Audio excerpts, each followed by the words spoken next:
atong text this morning, Isaiah 46. Mugini ang pulong sa Ginoo kanato karon nga buntag mga igsoon atong basahon ang iyang pulong. Bel bows down, Nebo stoops. Their idols are on beast and livestock. These things you carry are borne as burdens on weary beasts. They stoop, they bow down together. They cannot save the burden, but themselves go into captivity. Listen to me, O house of Jacob, and all the remnants of the house of Israel, who have been born by me from before your birth, carried from the womb. Even to your old age I am he, and to gray hairs I will carry you. I have made, and I will bear. I will carry, and will save. To whom will you liken me and make me equal, and compare me that we may be alike? Those who lavish gold from the purse and weigh out silver in the scales hire a goldsmith, and he makes it into a god. Then they fall down and worship. They lift it to their shoulders, they carry it. They set it in its place, and it stands there. It cannot move from its place. If one cries to it, it does not answer or save him from his trouble. Remember this and stand firm. Recall it to mind, you transgressors. Remember the former things of old. For I am God, and there is no other. I am God, and there is none like me, declaring the end from the beginning, and from ancient times things not yet done, saying, my counsel shall stand, and I will accomplish all my purpose, calling a bird of prey from the east, and man of my counsel from a far country. I have spoken, and I will bring it to pass. I have purposed, and I will do it. Listen to me, you stubborn of heart, you who are far from righteousness. I bring near my righteousness. It is not far off, and my salvation will not delay. I will put salvation in Zion, for Israel my glory. Thus far, the reading of the holy word of our God. May He speak in our hearts this morning. One of the most difficult things, mga igsoon, to do as a preacher, if you are not having a book series, is to find a preaching text. Usa gini sa pinakalisod kaayo as a preacher when you preach week in and week out, mga igsoon, kung dili ka mag book series, kaning mangita ka og preaching text ba? Kay daghan kaayo ang pulong sa Ginoo, daghan kaayo sa nga pwede natong iwali.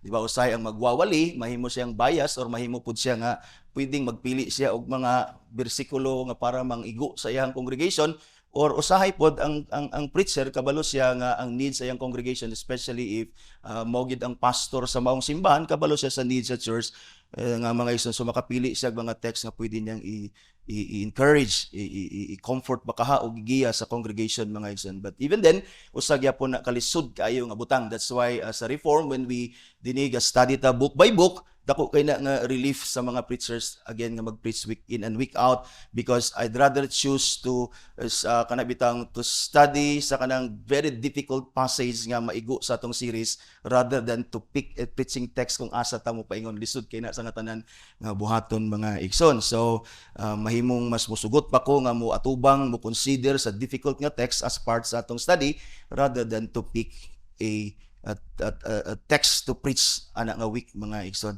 Now last Lord's Day nahuman ang ato ang last Lord's Day sa year nahuman ang atong series sa Ephesians, and then wala pa ta, mga igsoon, makasugod sa bag-o. And so when I nag-ampo ko sa Ginoo lagi last week, 2 weeks before ko nag-study, I was led aning gitawag nga Isaiah 46, mga igsoon. And sa akong gitun-an I intend to focus aning gitawag nga 3 and 4, mga igsoon, because this is normally the text nga medyo mahimong ma-misinterpret sa kadaghana, mga igsoon, di ba? Kaning 3 and 4, but as I studied kaning chapter 46, the whole chapter, wala ko aya pa nako na realize nga ang Roman Catholic di ay last week, di ba, sa January 9 nag-celebrate man po di ay sila sa Feast of the Nazarene or the Black Nazarene, mga igsoon. So I find it na very appropriate ang message sa Ginoo sa ato today, although dili na ta ingon nga nag-worship og mga images or idols, but still as we remain in our flesh, as napay sinful corruption nga nabilin sa toa, we still are idolaters, mga igsoon, if we just admit, mga igsoon. So dini ko nakapaingon, and I hope, mga igsoon, that the Lord will speak to us this morning, and I hope that the Lord, and I pray that the Lord will deliver His people out from this kitawag nga fully of idolatry, mga igsoon. And I hope also today nga na-deliver na sa Ginoo ani nga foolishness, ani nga practice, abominable sin atubangan sa Ginoo, mga igsoon, kaning idolatry. And I hope that we who were delivered not only from the sin of idolatry but of all our sins, mahimong tatang thankful sa Ginoo, mga igsoon, as we will be reminded today that ang salvation nato is the work of God from the beginning to end, mga igsoon. Now, when Prophet Isaiah prophesied, our text gi-prophesy ni Isaiah, in fact it is God who spoke dinhi. Ako imong basahan ang 46, mga igsoon, you notice that it is God who is speaking through Isaiah, mga igsoon.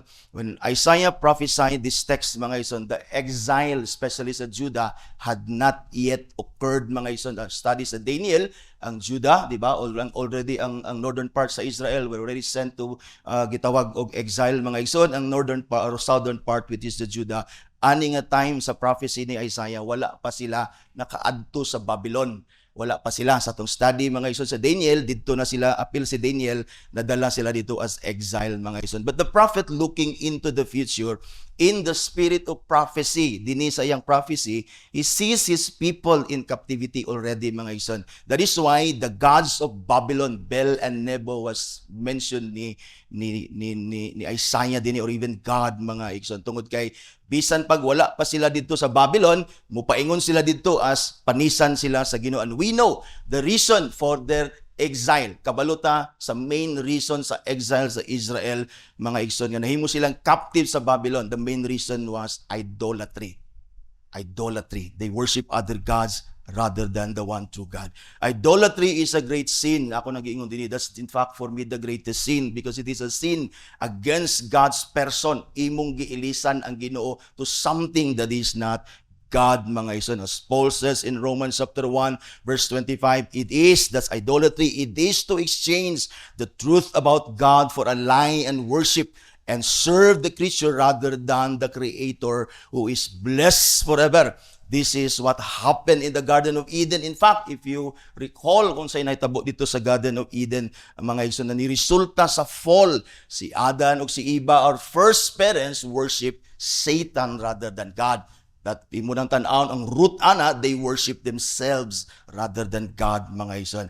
And that before God banished Adam and Eve sa Garden of Eden from His presence, if you recall, He confronted them of their sin and the good thing is and the goodness of the Lord. He proclaimed the gospel to them in Genesis chapter 3 verse 15. That atong gitawag nga proto-evangelium, the first gospel, that is the promise sa Ginoo sa salvation. Inana kamayo ang Ginoo before God banished Adam and Eve sa iyang presence because of their sin. Ang sin, di na siya pwede nga magstay sa presence sa Ginoo because they will die there.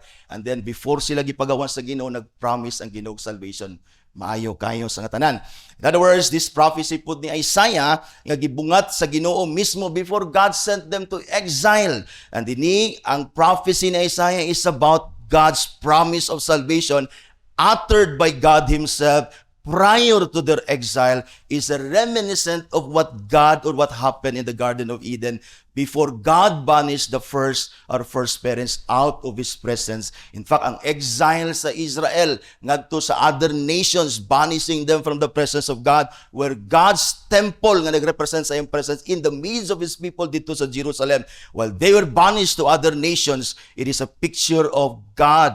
It is a picture of our first parents also banished from the very presence of God.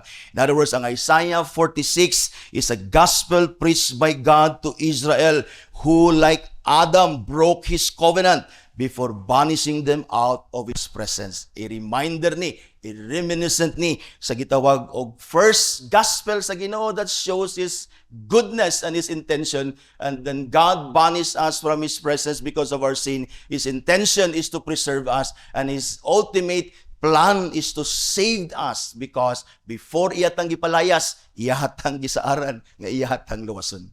Kasi mao kini ang unod mga igsuon sa Isaiah 46. Our salvation is a sure work of God from beginning to end, that we should never doubt nor resort to anything that cannot truly save.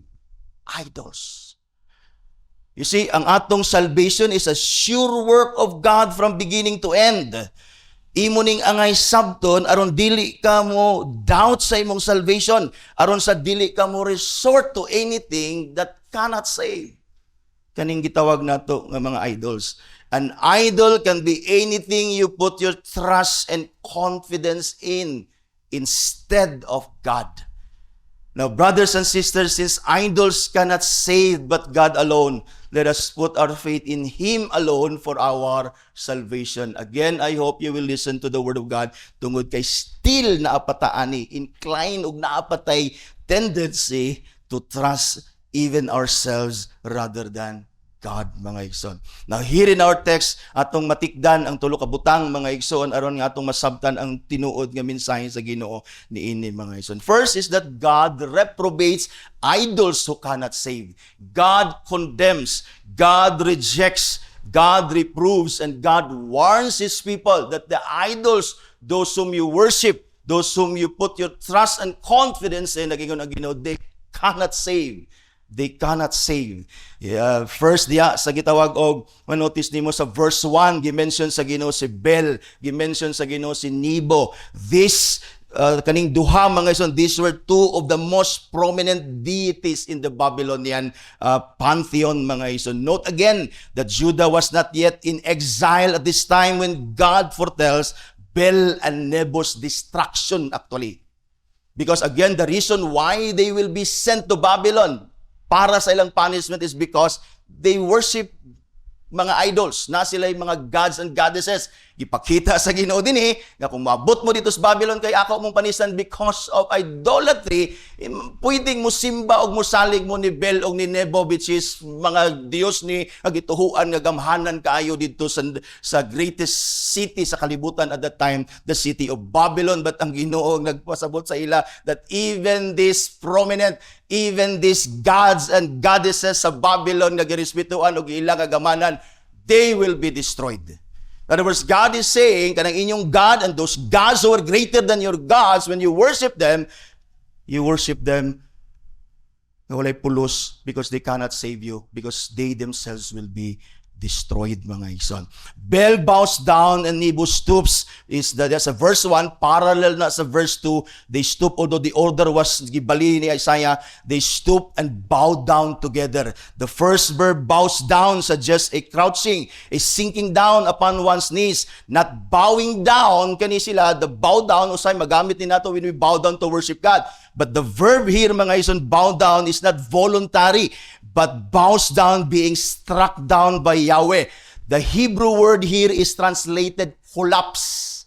Kanang bow down diya, Bel bows down, it is translated collapse as fallen enemies in context by sa ESV sa gitawag og Psalm 20 verse 8. Kanang word nga verb bows down gitranslate na as collapse. In other words, si Bel, pagsulti sa Ginoo ni Bel bows down, Bel collapse.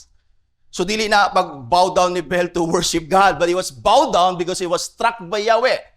He was struck by God. And the second verb diha, mga ison, here, kanang verb na stoops, is used only once sa Old Testament. Dinira na gigamit nga word stoop and suggests a bending over.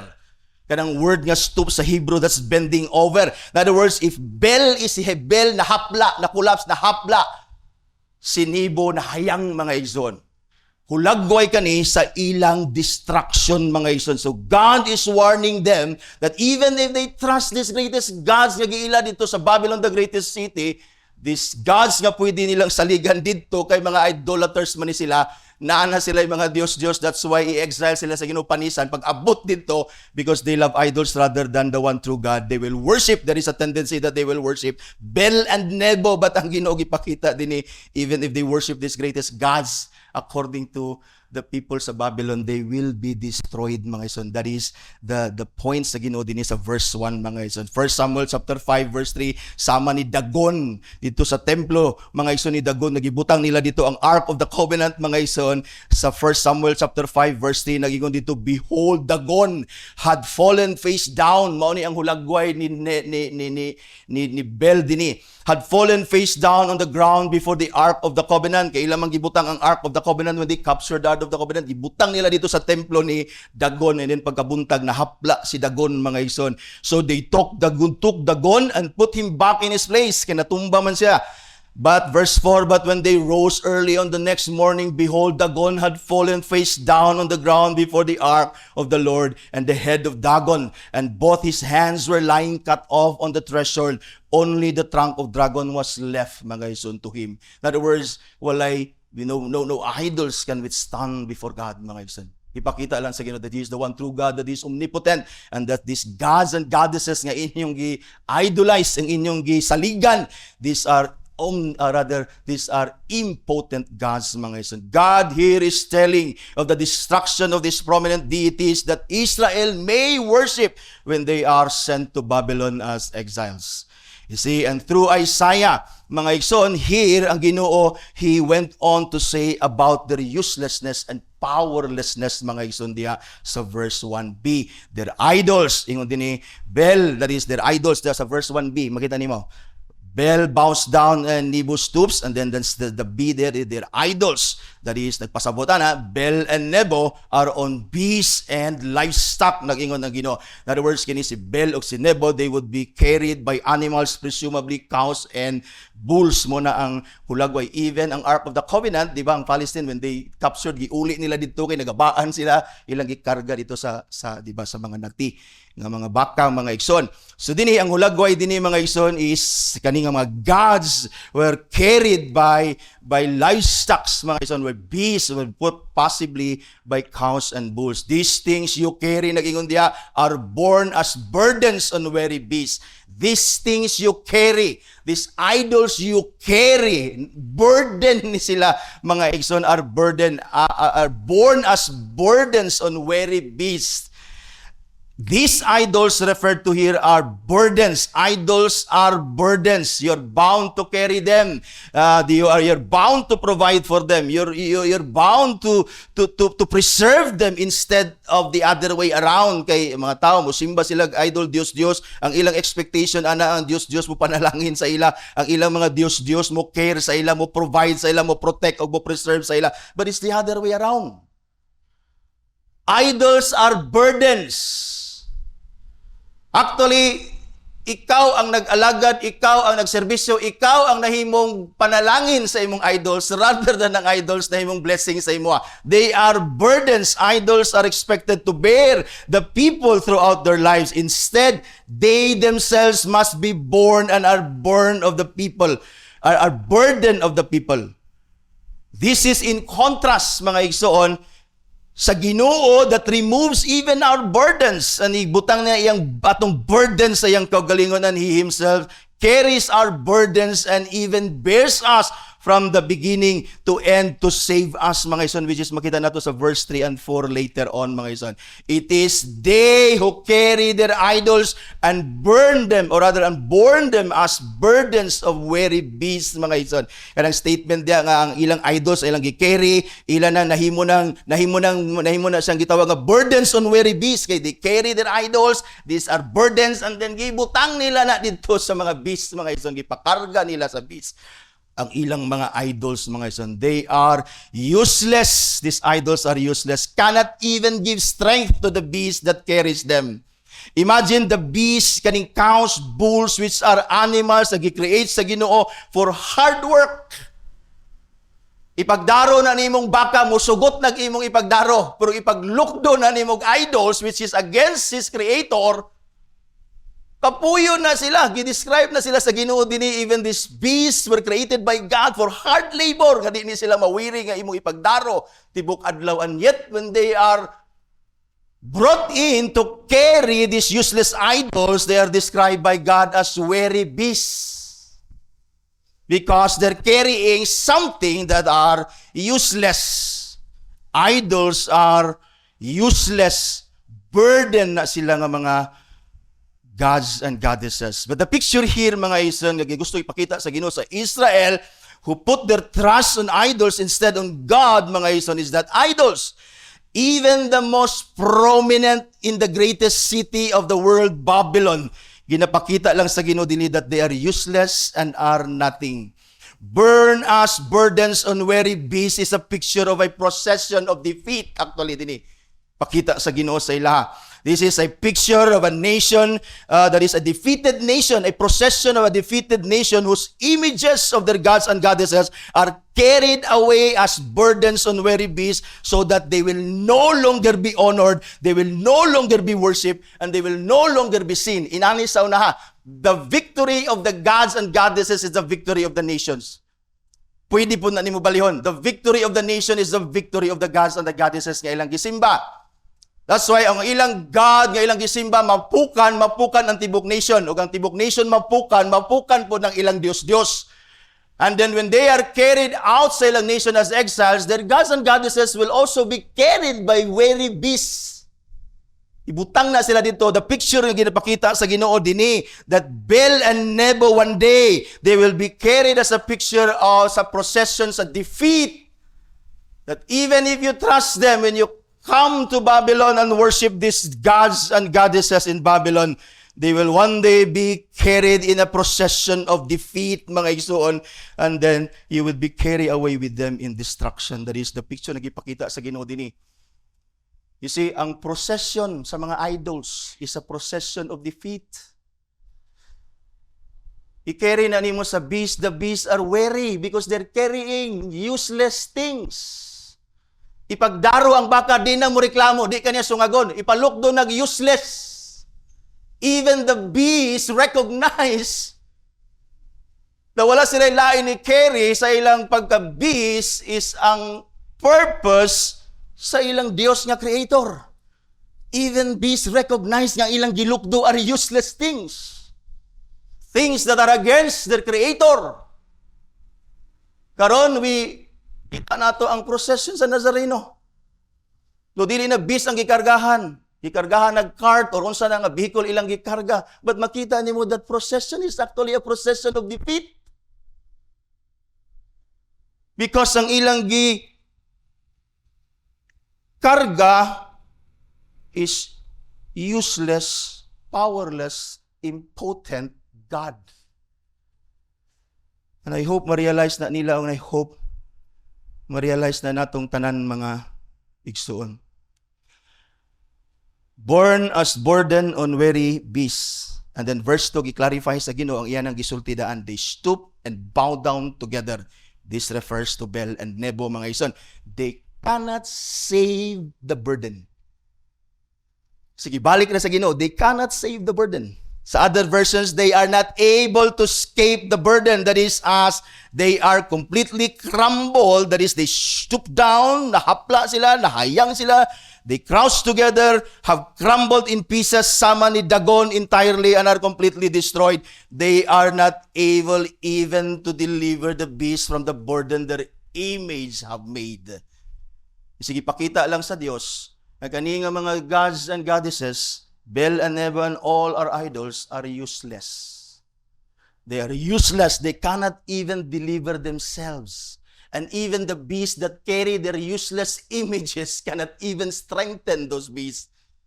Cannot even deliver those beasts from the burdens they made, mga igsoon, sa mga naglukdo sa ila. In other words, whatever is your idol, kanang imong idol nga burden kay sa imo, ha, dili na ka-relieve even sa imong mga kabugaton sa kinabuhi. Di nakatabang sa imo, ha. Because dili gani nila matabangan ilang kauglingon. They cannot even bear themselves. They're even dependent sa mga devotees or devotes. Kaya may mga debuto dito nga pag human nila kere, nag-inom sila dito. Gitawag sila mga debuti. Debutilya ba? Human nila kere ang Nazareno dito, debuti pa to sila. Pag human nila kere, nahimo silang debutilya na. Nang giinom dito sa daplin. Kasi makita nimo how useless ka na nga butang. Wala man nila kalainan dinhi sa gihulagway sa Ginoo dinhi. Even dito when they came out from Egypt mga igsoon, naghimo sila baka dito. Wa may kalainan, isura ray na usab. Maura na nga sin against God and putting your trust on something else that cannot save you rather than God mga igsoon. God is saying here, if the greatest gods of Babylon cannot save themselves, how much more or how much less can the minor gods and goddesses of Israel save them? That is what God is saying to Israel. I'm sending you because of your idolatry. If these gods, dito sa akong padadaan sa inyong nation, these gods were great gods, known as great gods, sa great city of Babylon. If they cannot save you, kanang imong gagmay nga Diyos nga gibaylo nimo sa kwa, they cannot save you much more. That is the message of God, mga igsoon. Idols are nothing. They are only burdens and that cannot save even themselves, much less their devotees and worshippers. Everything nga imong gisaligan, gilauman, gisimba, gialagaran, gibuhusan sa imong panahon, oras, imong gilauman, gawas sa Dios, di na kaluwas nimo, igsuon. Nahimo lang ng idol, and idols are useless. And our greatest idol is ourselves. Our greatest idol, sumala sa ngayon, is ourselves.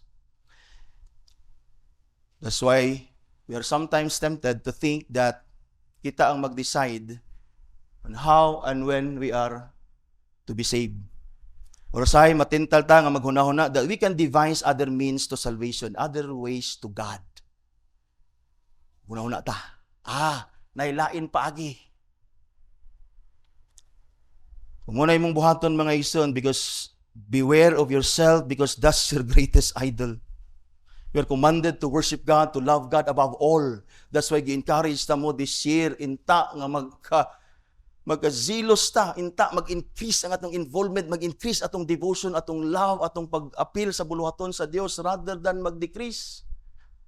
Instead, mo nang ingon nila nga, instead nga nagkalayo naman noon. Instead nga atong encourage nga ibutang imong kinabuhi diya, ginmaynusan man noon. You see? Why? Because we love ourselves rather than God. That's sakit, but that's true. Di naman ta ngay magpili. Brothers and sisters, everything should be secondary. Everything should be secondary. God should be your topmost priority because He is your life. He is your existence. The only thing na dili mawala sa imo is God. Ang tanan nimong gilauman, tanan nimong gibutangan sa imong kusog, tanan-tanan nimong pangandoy, mahanaw na siya, ingna kog bakakon after you die. Even some before they die, gakahanaw naman gani. Ang pila ka milyon nga balay ni Mel Gibson dito sa California nasunog. And millions of hundreds of mansions nga naa dito nga worth millions and millions. Isa ka balay dito pwede na maghimog usa ka komunidad nato dinhi.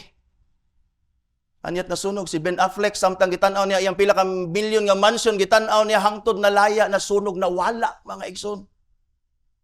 Because even before you die, pwede mawala na imong gipangsaligan. But the only thing that remains is God, your God. If you put your trust in Him and confidence in Him in everything, not even only your salvation. Ano imong negosyo nga imong gisaligan, trabaho unsa na imong gisaligan, ayaw nagsaligi kay pwede ra nang mawala. Pwede ra nang muyukbo at tubangan sa Dios. Ayaw saligi imong koglingon, ayaw pagunahuna nga napay lain paagi nga imong ma-please ang Ginoo that you may be saved. Proverbs 3 verse 5, trust in the Lord with all your heart and do not lean on your own understanding, not even to trust our hearts, for it is deceitful above all things. Trust in the Lord instead and not in vain idols. Self and your own understanding. Ang imong kaugalingong paghunahuna sa imong kaugalingong kaluwasan pamaagi, those are vain idols. Muna mga tao, musunod sila anang estatwa bisag walay mahimo tungod kay naguna-una sila. nga makaluwas na sa ila, and that decided to believe nga mo na makaluwas sa ila, they are actually idols of themselves. And the reason why ila nang gituan, because in the very first place, they idolized themselves. They thought nga ang ilang gibuhat nga pagsunod aning way pulos, naguna sila nga na ay pulos. That's why nayon ang Proverbs, ayaw salig sa imong kaugalingong understanding. Ayaw salig sa imong kaugalingong nahuna nga nailain pamagi nga maluwas ka, trust in the Lord instead, not on vain idols. Una si Jonah, sa Jonah chapter 2 verse 8 and 9, human siya nga gikaon mga igsoon sa maong isda aron siya ma-preserve mga igsoon sa iyang pagka-rebelde sa Ginoo. Ningon siya sa verse 8 sa chapter 2 sa iyang prayer, those who pay regard to vain idols. Ningon siya, forsake their hope of steadfast love. When you trust idols, when you put your confidence in them, you are only forsaking your only hope of steadfast love. In other words, you're only forsaking your own or your only salvation, which is God. Now, we know that God's salvation is based on His love sa atua, mga igsoon. Hope of steadfast love is the hope of God's salvation, which is out of God's mercy and love. Ephesians chapter 2 verse 4 and 5. Ang atong kaluwasan diya sa Ginoo bunga ni sa gugmag kaluoy sa Dios. And when you trust vain idols, you forsake your only hope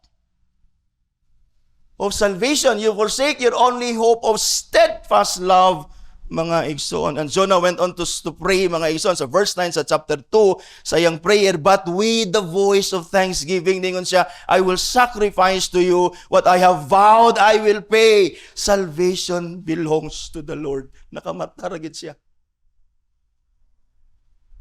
Before he was trusting and he was worshiping himself, a vain idol.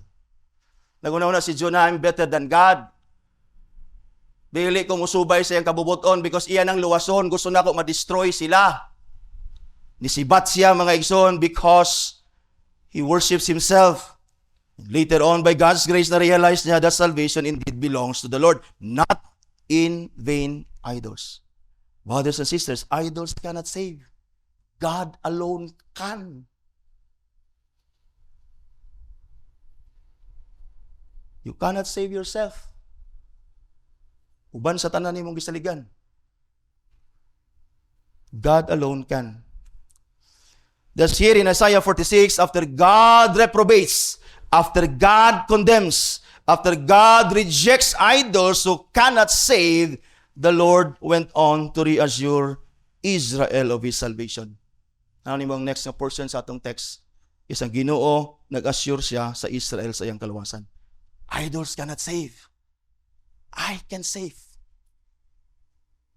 This leads us sa atong second point sa atong text. God reassures Israel that He will save.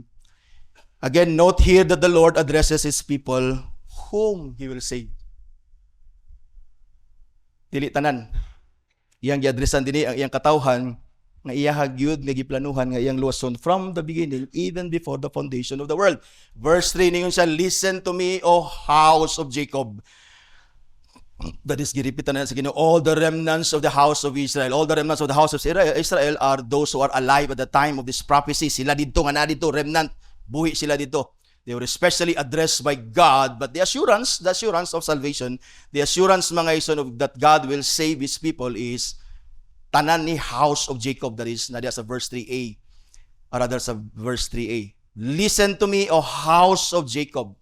Although here, gi-addressan ni Isaiah ang mga buhi, but again, the promise is for all the house of Jacob. That is, all Israel. Or spiritually speaking, all those who are in Christ. Or spiritually speaking, all the elect. Pwede na to extend na. But literally, pag sulti ni Isaiah din, gi-addressan niya ang mga buhi nga remnants, house of Israel. But again, the promise of God is sa whole house of Jacob. Ingon din siya din who have been, listen to me, O house of Jacob, all the remnants of the house of Israel, who have been born by me from before your birth, carried from the womb, even to your old age. Verse 4, I am He, that is, I am the same, and to gray hairs I will carry you, I have made, that is, I have done it, and I will bear, and I will carry, and will save. Notice, ginabalik-balik na, gibaylo-baylo na, born, bear, carry, carried, pareho na siya pasabot to lift up. You see? Makita nimong idea din yung gisulti sa Ginoo, carried, born, bear, carries. God is contrasting himself here again to the idols. The idols have been carried or borne by people or by weary beasts in verse 1b. These things you carry. You see, ang imong idol sila carry sa imuha. Or rather, ikaw carry sa ilaha ka ng imong mga idols. Are born as burdens on weary beasts, but God, Yahweh, our God, our salvation, He reminds Israel and all of us that He carried the house of Jacob from the beginning of its existence and will carry them until the end that they will be saved. From the womb, verse 3b speaks of the beginning, even to your old age, I am He. That is, I am the same God who bore you from the beginning, and to gray hairs I will carry you, speaks of the end. In other words, God here reassures Israel that He is their God who will save them. Proof of this is that He carries them from the beginning to the end. It is He who carries and bears them to make sure that they will be saved in the end. That is, from the beginning of their existence, God is already active in working out the redemption. That is the meaning anang verse 3 and 4. Daghan man kog kayo nga mga Christians nga ilaning basahon as if ang Ginoo nakikistorya sa ila. Well, tinuod man nga bisan sa taguangkan sa mga inahan, gipili na kas Ginoo even before the foundation of the world. That's true. And even until you die, God is with you as promised by our Lord Jesus Christ that I will never forsake you. I will never leave you nor forsake you. And I will be with you to the ends of the earth. Promise na ni Christ even sa last Lord's Day. Nga word niya sa tuah. Madili na mo yung promise ni. Dili ni individual nga word sa Ginoo sa individual nato. Though He will be with us, hantod matigulang ta mga igsoon, but dumdum mga dili, naay possibility dili kita tanan matigulang. So ang promise sa Ginoo dinhi nga sa taguangkan hantod sa imong pagka puti sa imong buhok, hantod sa katapusan sa imong old age, I will carry you. Meaning ang Ginoo nagpromise, nag-assure sa ilaha nga imong salvation from beginning to end is my work. That I carry you even before you existed, gi-carry na kanako. That is, God is eternally active in the redemption of His elect. Is eternally active in the redemption of His people. Iyang gipakita din Nagihulagway niya even before naamo sa taguangkon, even before you were born. Notice the fivefold use of the first person pronoun here. It means that it is Yahweh, the great I am. He who has no beginning and He who has no end and He who depends on nothing. He who is always present. Daingon siya, I am He. That is, I am the same. I will carry you. I have done it. I have made it. I will bear, I will carry, and will save. Meaning that God has acted in the past, bearing His people, and so He will continue to do so. Hence, as He has already done so, so He will carry it on until the end. He will bury His people and finally will save them. What is the purpose of God carrying us from the beginning? Kung pag-abot sa tumoy, di na niya luwason. Assurance na ni sa Ginoo na even sa sinugdanan, eternally active na ko, hangtod ka sa imong katigulangon ug hangtod sa katapusan, sa imong existence dinis kalibutan, sa imong history, I will save you. That is the promise sa Ginoo. This is in contrast to the idols who cannot save even themselves. Sila ang gi-carry. They are unable to deliver even their statues and their images. But the God of Israel, having borne the nation throughout its history, will ultimately deliver Israel.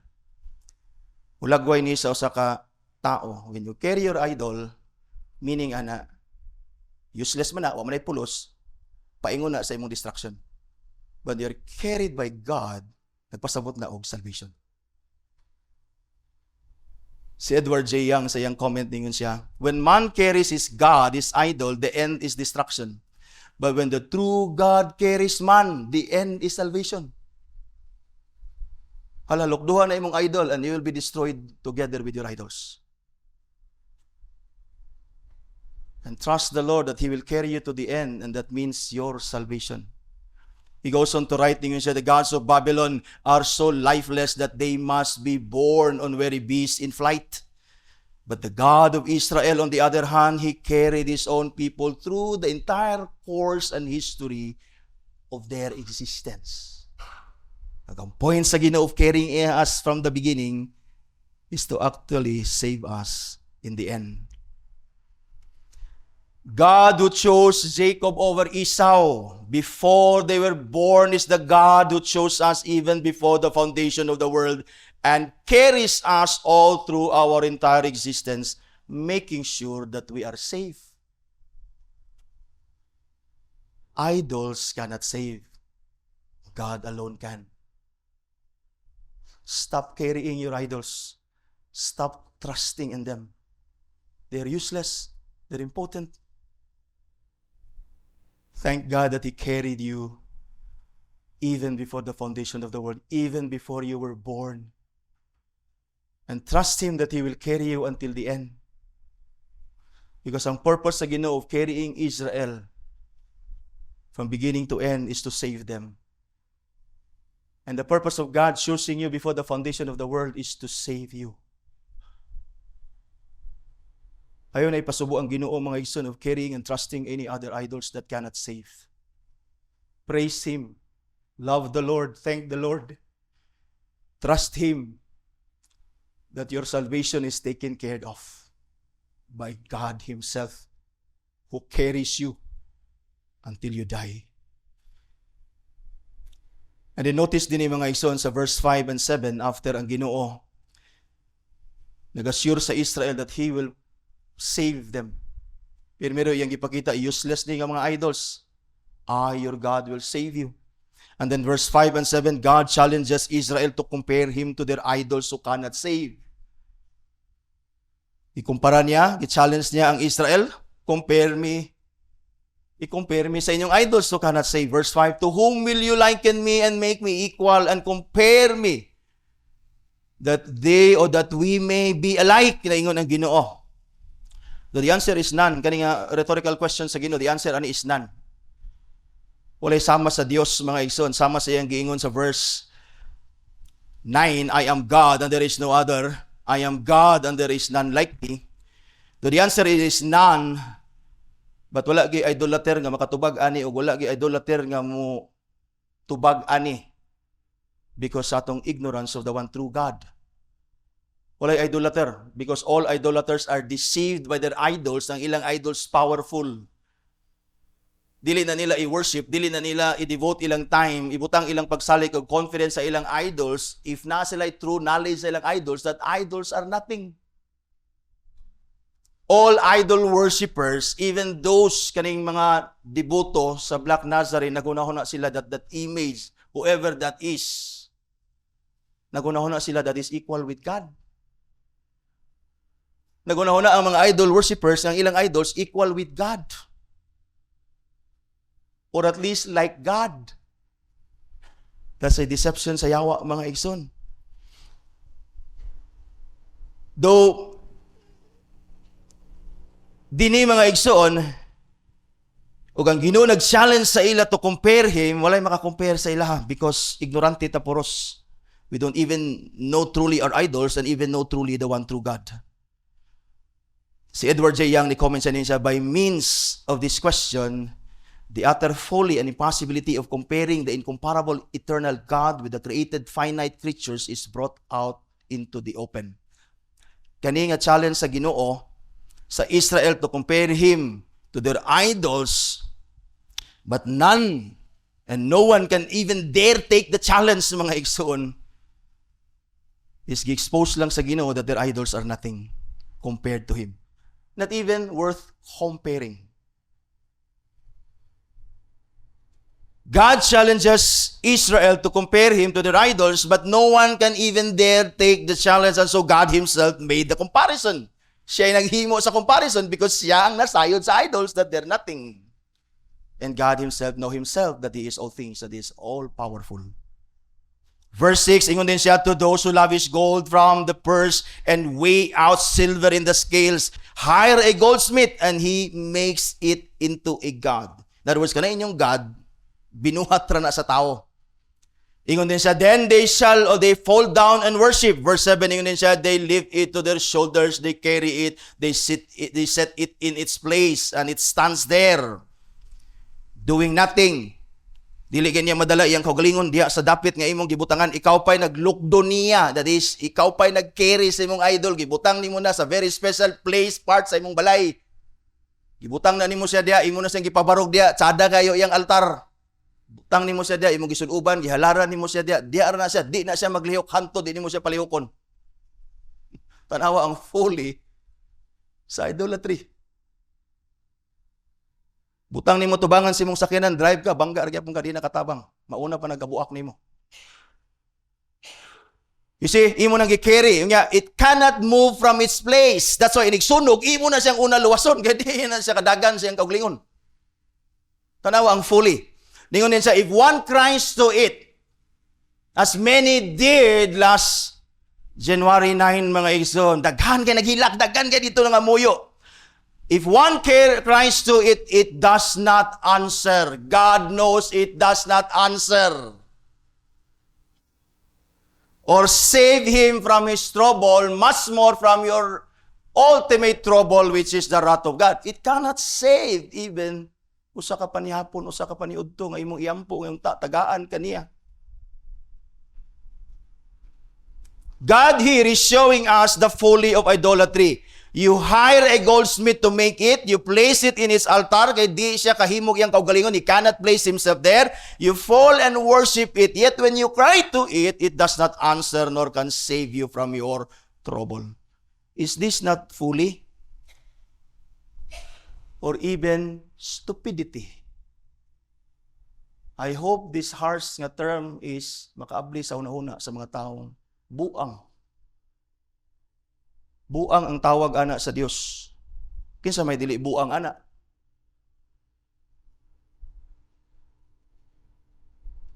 Ang Ginoo nay nagsulti. Inyo nang gipahimo, bulawan man nagsilver, kahoy man na, simento man na, unsa man na siya ka mahalon nga mga materials imong gigamit, binuhat ra na siya. Wanay kinabuhi, di na katabang, imo ra nang lukduhon, di na kasibog siyang kaugalingon. That's why when you pray to it, it does not answer. May gitubag man lang ko sa Ginoo, timing ra na. Actually, di ginagatubag. Probably providence na sa iyang common grace sa Ginoo sa imo. It cannot save you from your trouble. Even the demons behind idols are impotent. Baringan si Paul, halad ka anang mga idols, you're actually worshiping and giving offerings sa demons. Hanayigit pag una-una, ang demonyo mo save sa imo. Because they cannot even save themselves. This comparison is a comparison of idols. And God Himself, siya nag-challenge ani. This comparison is a comparison of the exact infinite opposite of nothing and everything. You're comparing nothing to everything. You're comparing impotence to omnipotence. Sa ako nang gikaingon, is not even worth comparing. Kung nakita, muha na ta, ay kung ikumpara sa'yo, kay layo rin na sa ako. Sa'yo, muha na ta. And then yet God challenges us to compare your idols, everything you put your trust in, compare it to Him. It's actually nothing. Ang Ginoo na nagsulti ani aron ta makamata. Idols are infinitely nothing and God is infinitely everything we need for existence and even salvation. Idols are impotent while God is omnipotent. Thus idols cannot save, God alone can. And then sa verse 5 and 7, mga Israel, gi-challenge sa Ginoong Israel to compare him to idols so cannot save. And then here sa verse 8 and 11, God reminds Israel of who He is compared to idols who are nothing and impotent. I-compare ang gyapon sa Ginoo. Muni sila. Wa ni pulos. Muni ako. Di pa ka makonvince ana.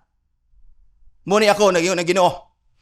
Giving them, kani nga pagpakita sa Ginoo kung kinsa siya, is giving the Israel and all of us full, perfect, and eternal assurance of our salvation. Because the assurance of our salvation is absolutely, strongly, and deeply connected to who God is.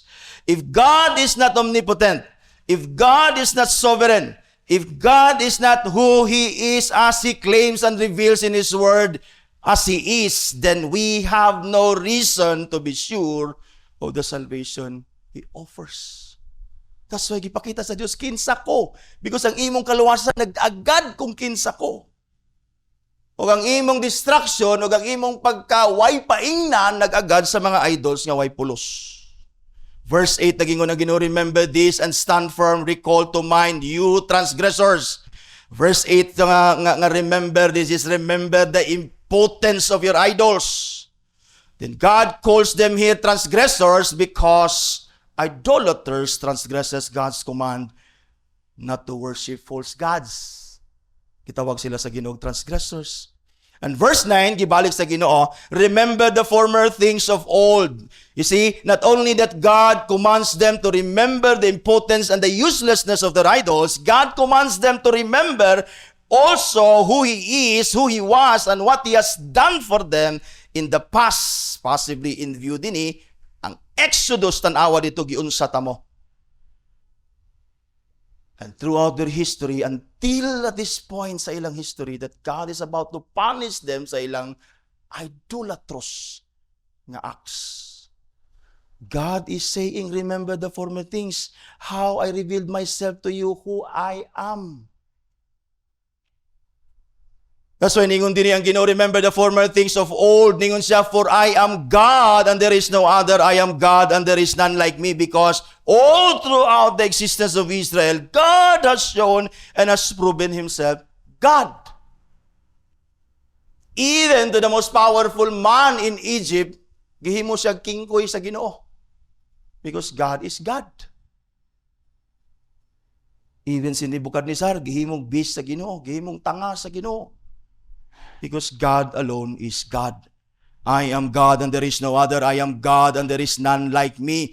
That He is God incomparable and unique, for He alone has the ability to save, even to foretell the future 100% with 100% accuracy. So gipakita sa Ginoo din ni mga isa. Tanawa ang verse 10, i-declare din sa isulti din sa Ginoo ang iyang omniscience. I am God. Remember the past? Kita ni mo to akong gibuhat ito. I know the future. That's what He's saying. Tanawa ang past. Have I not proven myself to you, God? I know the future.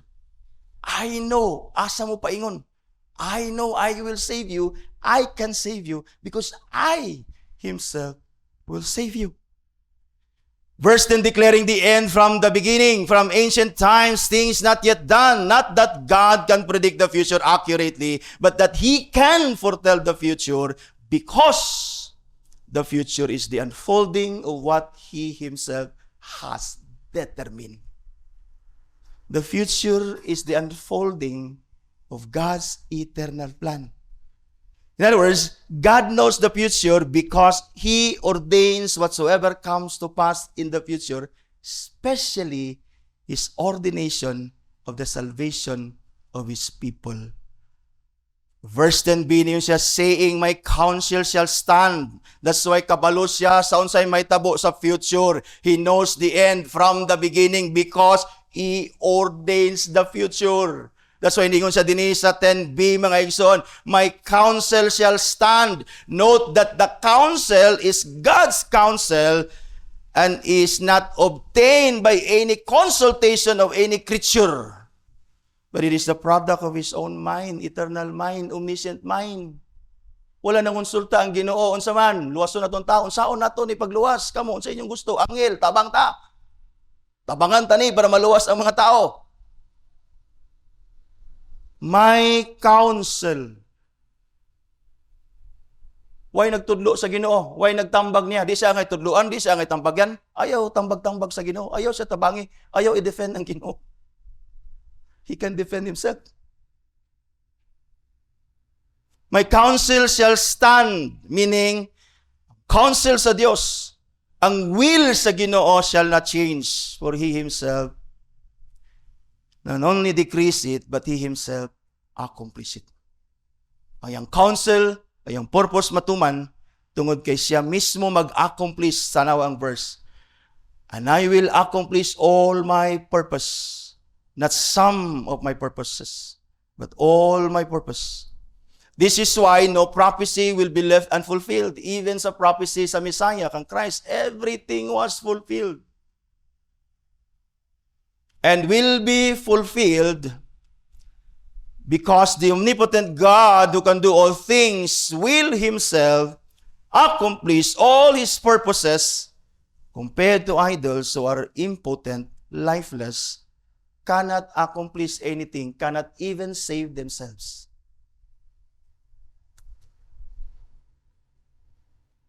Patanawin mo mga isan, what does this knowing and declaring the end from the beginning got to do with the salvation? Or what does the omniscience of God got to do with our salvation? Unsay pasabot sa Ginoo dinhi? I am God. I know all things. Remember the past. I know the future. Kanyang ipakita dito, I know the future because I decree the future. What is God saying din sa ato?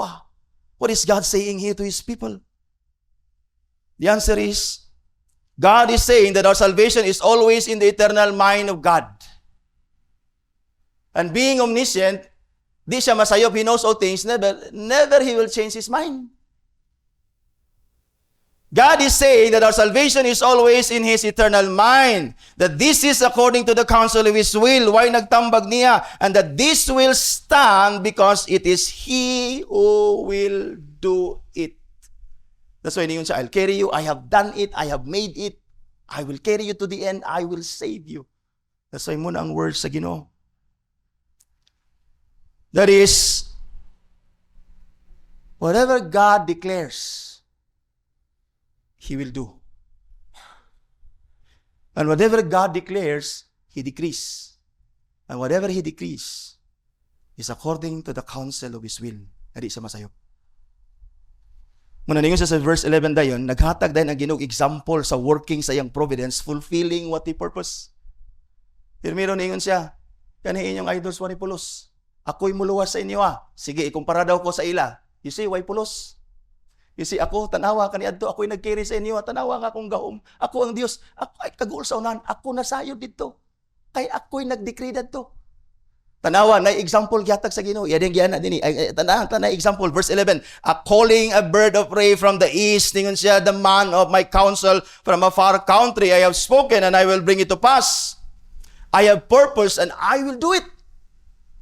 Muna'y guarantee sa Ginoo sa iyang declaration, sa iyang promise, sa iyang words. Many believe that the man or the bird of prey from the east, which is Persia, the man of my counsel from far country, is King Cyrus. That is, gi-prophecy ni Isaiah, or gisulti sa Ginoo kang Isaiah, sa Isaiah 44. And then 46 na ta. You see, gipakita sa Dios, tanawa, nasayod ko sa unahan. Kaya ako'y nag-decree sa unahan. So, na particular nga example, ihatag ko ni sa inyo Because muning plano sa Ginoo. Because si Cyrus was God's Messiah, He will save His people. Isaiah 44 verse 28, who says of Cyrus, you see, Cyrus was named 150 to 175 years before he even existed. His parents, his ancestors even existed. Ang Ginoo, ginganlan na niya si Cyrus. Who says of Cyrus, He is my shepherd, and He shall fulfill all my purpose. So, dili disgrasya nga si Cyrus, after sa time ni Daniel, gipapauli niya ang Israel sa ilang promised land because ang Ginoo nagdekreya na, di na aksidente. Saying to Jerusalem, she shall be rebuilt or be built, and of the temple, your foundation shall be laid. And we know, again, 150, 175 years later, nahitabo ni. Example na rin sa Ginoo sa ila. Wa pa sila ma-exile, wa pa pud ni si King Cyrus, 175 pa siya, aya pa sa matao, but ang Ginoo gipakita na niya ang example, kabalo lagi ko sa future. God says here in verse 11 of our text, I have spoken and I will bring it to pass. I have purpose and I will do it. That's why ang iyang gisulti kang Isaiah sa Israel concerning King Cyrus, nga why nakaila nila, even sa Isaiah, kinsa man siya? Unknown na because 175 pa siya na tao, ba't ingon na Ginoo? Tanawa ni, isulat Isaiah so that ang mga tao, wala na sila 175 years. But that proves that God indeed is able to bring to pass and fulfill whatever He purposed. I have spoken is parallel na sa word that, sa phrase that I have purpose. And I will bring it to pass is parallel sa I will do it. Meaning, what God said He has purpose, and what He purposed, He will fulfill. Now, the context of our text is the salvation that God alone can provide. No idol can save. This is the whole point of God here. Idols cannot save, brothers and sisters. God alone can. And then finally, sa last two verses, gi-reveal sa Ginoo how He will save. I will save, idols cannot save, I will save. This is how I will save you. Ibalik niya ang imperative sa verse 3. Listen to me. Paminaw lagi. Paminaw. Paminaw ninyo na Ginoo, paminaw, hearken. You stubborn heart, stubborn of heart. Gahi tig-ag kasing-kasing, dili ka makungkir sa Ginoo, mga isa kagahi sa imong kasing-kasing. But God is saying, do not resist me. Ayaw itigga imong kasing-kasing. Ang Ginoo na nagpasabot sa imo, siya na nag-explain siya ang kauglingon. I am God who will save you. You are far from righteousness. Yun na Ginoo paminaw, mga gahig kasing-kasing, layo rakas pagkamatarong. That is that they have no righteousness before God. In and of themselves, us in and of ourselves, our righteousness is far from perfect. Gawas nga layo, tas pagkamatarong, that is perfect righteousness that God alone can provide, kaning atong pagkamatarong, layo ra nis tinuod. Muna ingon sa Ginoo diya. Das ang grasya sa Ginoo yang kaayo niingon siya, I bring my righteousness, I bring near my righteousness sa verse 13, it is not far off. I bring my righteousness because no righteousness is acceptable in the sight of God, but perfect righteousness, and no righteousness is perfect but that of God. And ingon sa dini, I will bring near my righteousness because God Himself, again, will bring near His righteousness. In other words, what God brings to His people is righteousness because that is what they need. And that is what they cannot provide sa ilang kaugalingon. Even salvation, because righteousness there is synonymous to salvation.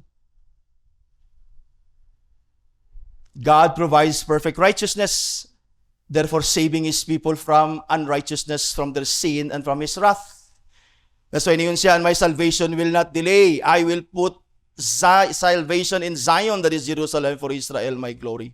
This is how God will save us. He will provide righteousness for us. And this righteousness is His righteousness. Extranos, outside of us. And this righteousness and salvation that God provides here and that God gives to His people here, that God promised and prophesied here, and that He purposed according to the counsel of His own will, and that He will bring to pass, and He will do it. In fact, He already did it in Christ Jesus, our Lord.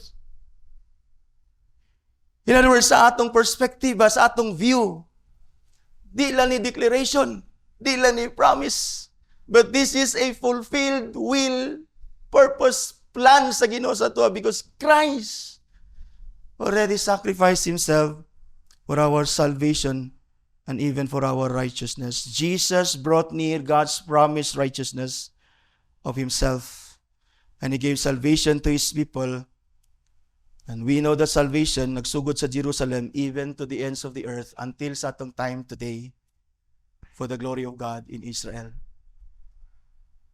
Brothers and sisters, we like the rest of mankind have no righteousness of whatsoever on our own. Our claim of our own righteousness is far from the perfect righteousness that God demands. Sometimes, nahimong idol lang atong selves because we look at ourselves as righteous comparing to others. Yeah, you may be righteous compared to others. But compare yourself to God. Your righteousness is far, infinitely far from the righteousness that God requires and demands. And He promised that kini nga righteousness He will give to us. Kung sa ako nang gikayo, in our perspective, it has been given to us. To your faith in Christ. We cannot save ourselves, nor the idols can. Only God in Christ Jesus our Lord can we be saved from our sin, from our unrighteousness. Nahimong subject ta sa wrath sa Dios. That's why Romans 3:22-24 ningon si Paul, the righteousness of God through faith in Jesus Christ for all who believe. This is the righteousness that He promised here.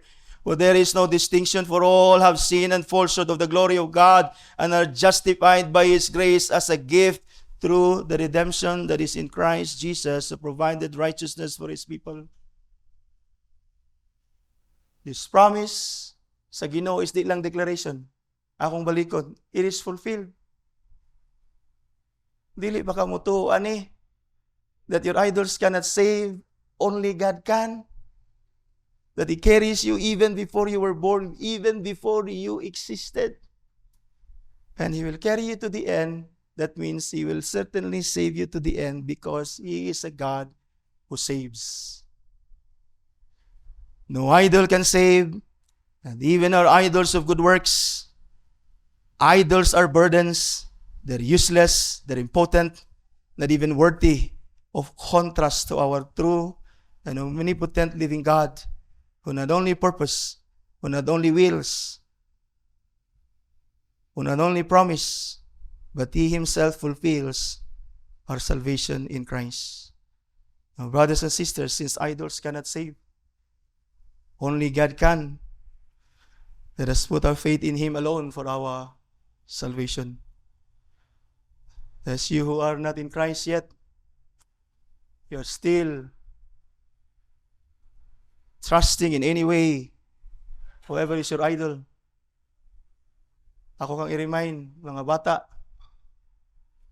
kitang tanan, na wala pa kang Christ kung kinsa man naa dinhi. Come to Christ. Believe the promise of God.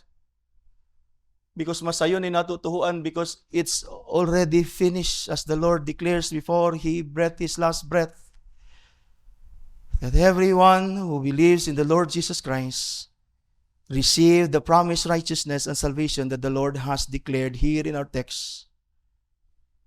And in our very perspective, again, mas blessed ta. Because mas klaro ni sa ato karon. Ay nag-appeal sa procession sa mga defeated, ay nag-appeal sa mga pagsalig sa mga bisan kinsa nga walay takos, kapas nga muluwas. Awang balikon, idols cannot save, God alone can.